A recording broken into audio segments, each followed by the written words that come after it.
Son las 11:06 en la mañana de la Argentina. Entiendo que en Miami tenemos 2 o 3 horas menos, ¿eh? Es muy temprano allí realmente. Nos vamos entonces rápidamente. Ya sabemos que esta hermosa ciudad, que es el deseo de todos los argentinos, queda ubicada en la península de la Florida, Estados Unidos.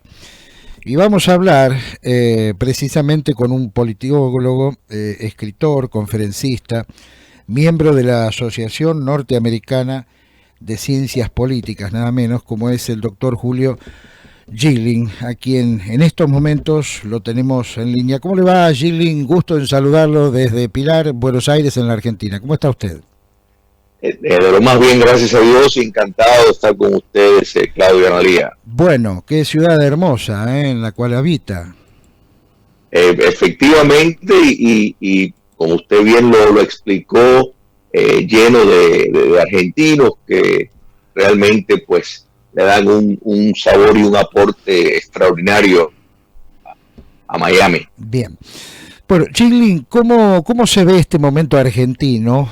Usted sabe que hubo elecciones en nuestro país, ha ganado la fórmula Fernández-Fernández, integrada por un ex jefe de gabinete del entonces presidente Néstor Kirchner y por la expresidente Cristina Fernández de Kirchner. Bueno, usted es un hombre sumamente informado que conoce, digamos, a la perfección cómo están las cosas en todo Latinoamérica, ¿no? ¿Cómo se ve desde los Estados Unidos este momento que tiene nuestro país?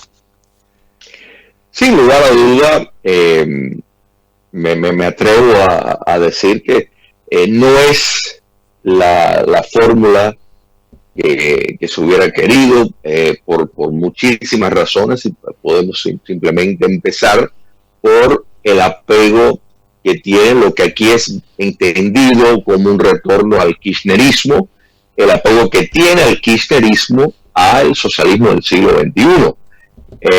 La administración actual del presidente Trump tiene una posición en este sentido bien claro contra ese modelo que podemos decir que surge, ese modelo dictatorial que surge desde el Foro de Sao Paulo, y vemos los pronunciamientos que ha tenido, y no solo pronunciamientos en un sentido económico, contra Cuba comunista, contra Venezuela, contra Nicaragua, que son miembros activos de este bloque, porque tenemos que entender que aquí estamos hablando de un bloque, y para apreciar esto mejor, Claudio, te pediría solamente un minuto para para traer un contexto. Tómelo.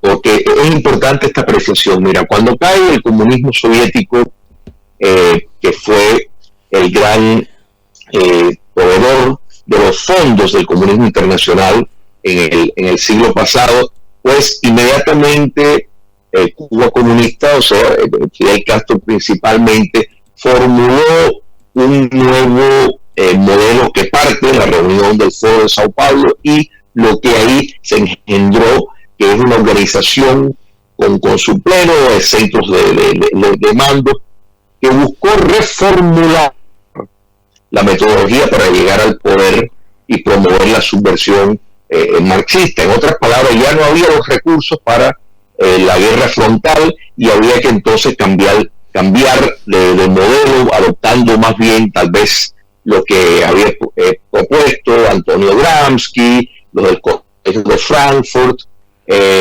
la vía democrática para llegar al poder, o sea, larga marcha por las instituciones democráticas para, una vez que llegaban al poder, perpetuarse en el poder, dando la simulación de una democracia. Venezuela es un ejemplo perfecto, y de hecho es un producto directo de ese modelo dictatorial del Foro de Sao Paulo, que se reúne en 1990, se prepara todos los preparativos en la década de los 90, y ya en la década de los 2000, pues vemos su fruto. Venezuela, vemos el retorno del sandinismo en Nicaragua, vemos en el 2003 la elección de Néstor Kirchner, que eso, para el entendimiento de muchas personas, era la vía política de una fórmula del montonerismo que llegó al poder por la vía democrática. Todo esto se configuró desde el Foro de Sao Paulo. Entonces, traigo esta colación para realmente colocarnos en donde estamos y por qué la gran inquietud, y como ustedes bien aludieron, todo lo que estamos viendo en Bolivia, ¿verdad? Que es otro producto de ese modelo dictatorial del Foro de Sao Paulo, del bloque socialista, que en efecto tienen elecciones, pero no importa, porque como ellos están contando los votos, van a hacer lo que tengan que hacer para mantenerse en el poder. Estamos viendo cómo en Chile un modelo, la verdad, hasta modelo en lo idílico, de una transición, de un proceso de democratización, de un abanico de pluralismo, estamos viendo cómo en efecto hay una guerra por poder político en Chile disfrazado de reclamos sociales para uno de los países más adelantados, con los mejores índices del continente y gran parte del mundo. Sin embargo, la lucha para el poder, y esto bien lo ha anunciado, se ha anunciado desde Cuba comunista y desde su colonia Venezuela, y esto es parte de esa programación. O sea, esto no es solo un alarde que el dictador Maduro ha hecho de movimientos en avance, sino tiene propósitos concretos. Cuando miramos el grupo del Puebla, que es una nueva sucursal de el Foro de Sao Paulo, que está diseñado para darle un papel más protagonista al dictador Maduro y al presidente López Obrador en México, pues busca el mismo formulario y colocar a Cuba a un lugar más detrás del telón, más allá de que es el centro de mando y de organización de esta ofensiva subversiva. La vicepresidenta electa Cristina Fernández de Kirchner va a Cuba no solo para ver a su hija, sino para recibir instrucciones y adiestramiento que les ha servido muy bien para... No es casualidad que durante la campaña estaba casi perdida. Todo esto fue parte de un proyecto bien organizado con ese propósito. Gili, entonces, sí. Yo le consulto porque para la Argentina es muy importante establecer una buena relación, sobre todo por algunas cosas que hay que dialogar con el FMI y demás, entre el presidente Alberto Fernández y el presidente Trump. ¿Cómo avisora usted esa relación a corto o mediano plazo? Mira, mencioné lo del grupo de Puebla porque Alberto Fernández es miembro de ese grupo de Puebla. Yo creo que la figura de Alberto Fernández, que todos hemos visto criticando a el régimen previo del kirchnerismo, ese es un Alberto Fernández que ha quedado relegado al pasado. Y la relación con los Estados Unidos, a pesar de que, sin lugar a duda, la actual administración, en otro sentido, ha dado señales de pragmatismo, con Corea del Norte, que se puede señalar, con Vietnam. A la misma vez estamos viendo que es el jefe ejecutivo norteamericano que ha tenido la valentía de enfrentar a China comunista en cuanto a mirando la cuestión económica como una amenaza a la seguridad nacional. Entonces, en el caso específico de el presidente electo Fernández, todo depende cuán rápido y cuán profundo sea su acercamiento con el bloque del socialismo del siglo XXI. Esta visita a López Obrador no solo es comercial, hay un gran simbolismo, y López Obrador está adquiriendo nuevas características en cuanto a esa ofensiva nueva del bloque del socialismo del continente. López Obrador siempre ha sido un ideólogo,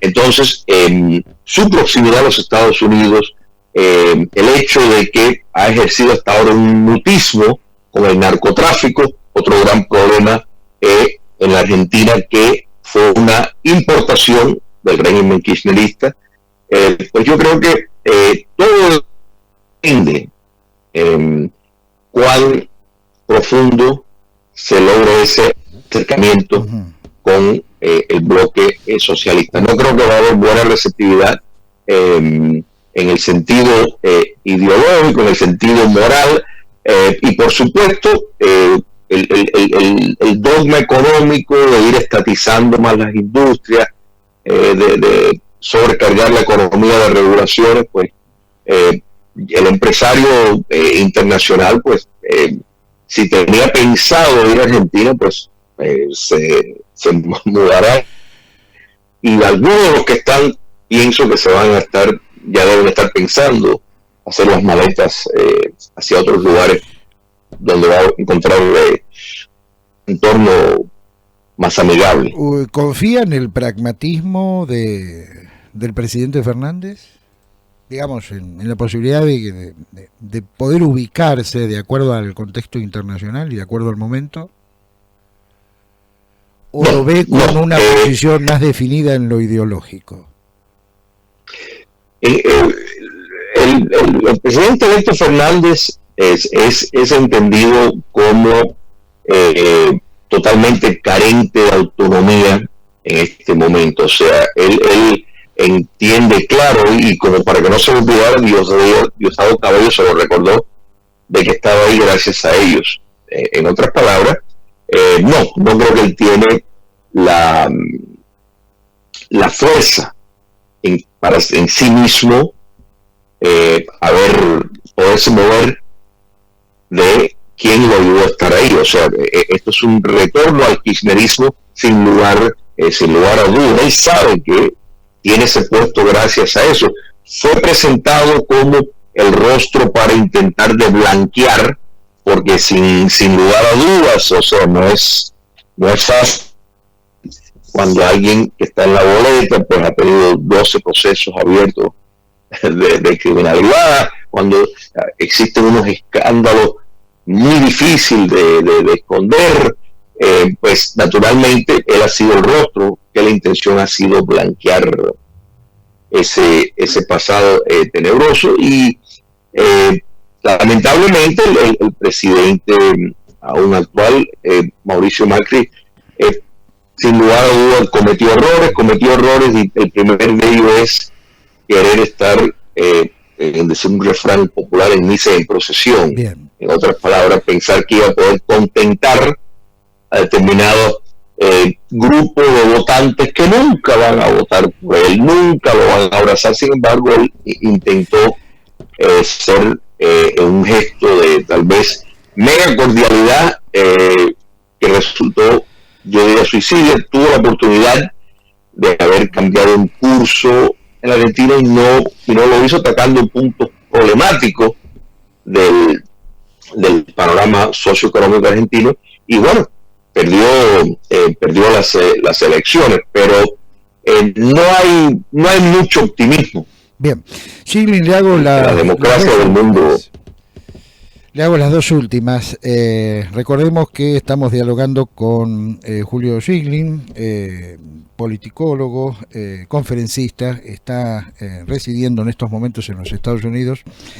La primera de las dos últimas tiene que ver con esta imprevista, si se quiere, para muchos, relación enturbiada, ¿no?, que tenemos en estos momentos entre el presidente Fernández y el presidente Bolsonaro. ¿Cómo se ve desde los Estados Unidos esta situación, teniendo en cuenta que estamos hablando de la relación de los dos principalísimos países en materia económica y poblacional de Sudamérica, ¿no?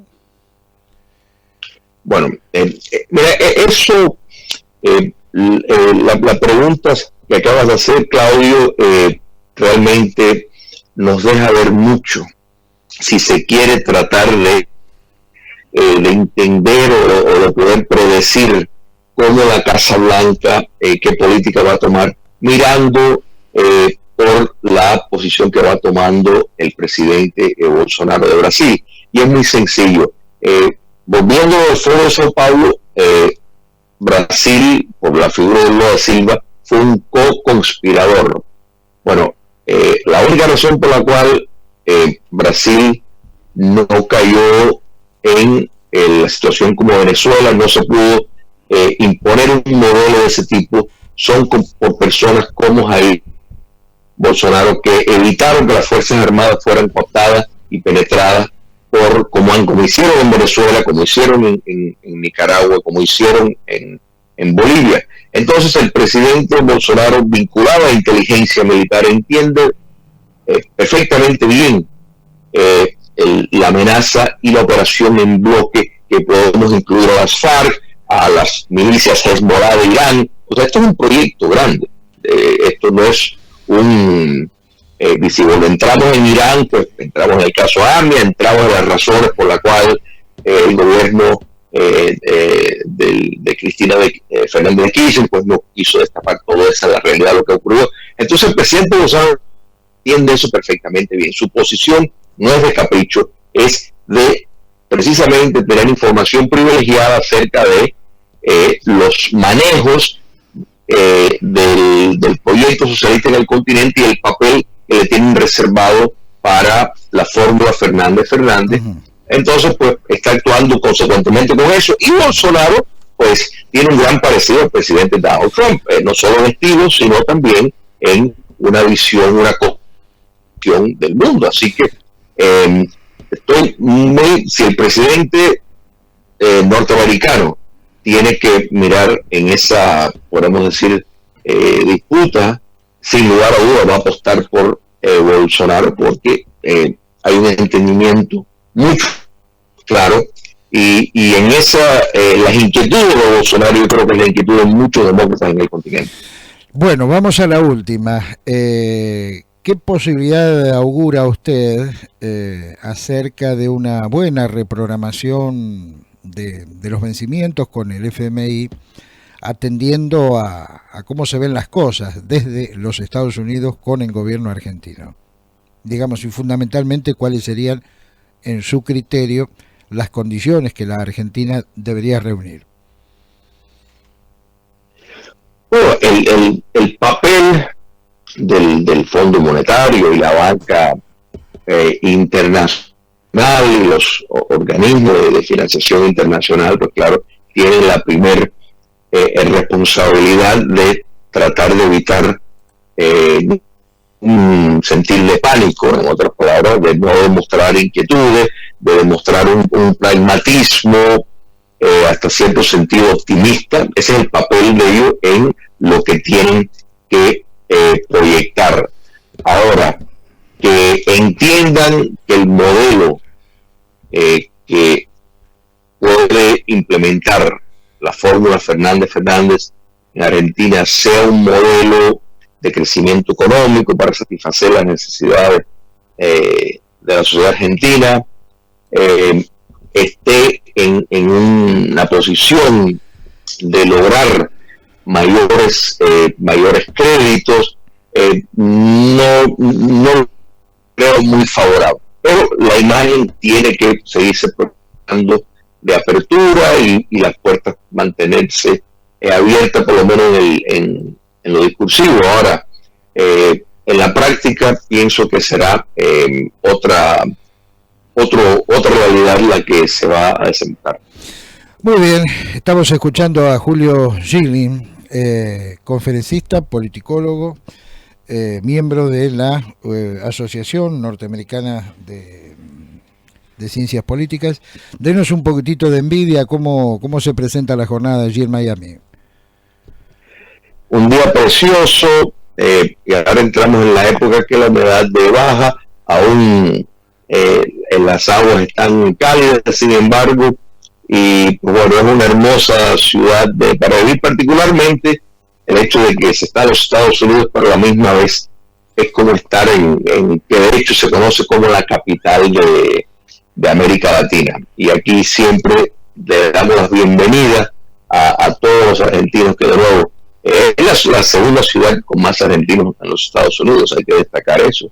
Y fue una gran participación en la votación. El consulado argentino había en cuadras, algo inédito realmente ver. Yo creo que probablemente lo mejor de estas elecciones han sido el fervor que provocó en la sociedad argentina y determinados temas y pronunciamientos que se hicieron en los debates por algunos de los otros candidatos, que realmente creo que Argentina está saliendo del closet de un cierto mecanismo de censura producto de la izquierda radical que ha impuesto culturalmente una agenda, y en esos debates quedó demostrado por pronunciamiento de algunos de los candidatos que la verdad completa de todo lo que ha ocurrido en Argentina pues está en caminos de hacerse público, y aquí las votaciones y todo lo que se pudo ver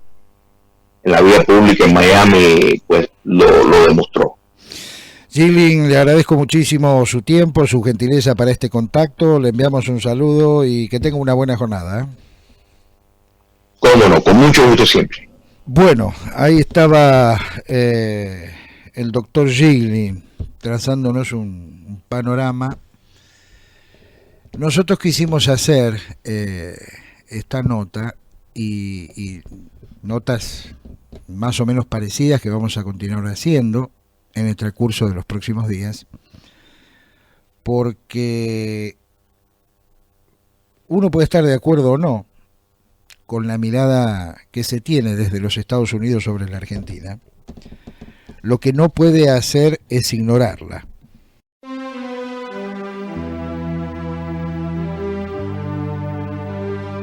La credibilidad en la información se mide por su trayectoria. De lunes a viernes, el 1 de la mañana, con Claudio Ponce de León. El 1 de la mañana, 100% periodismo.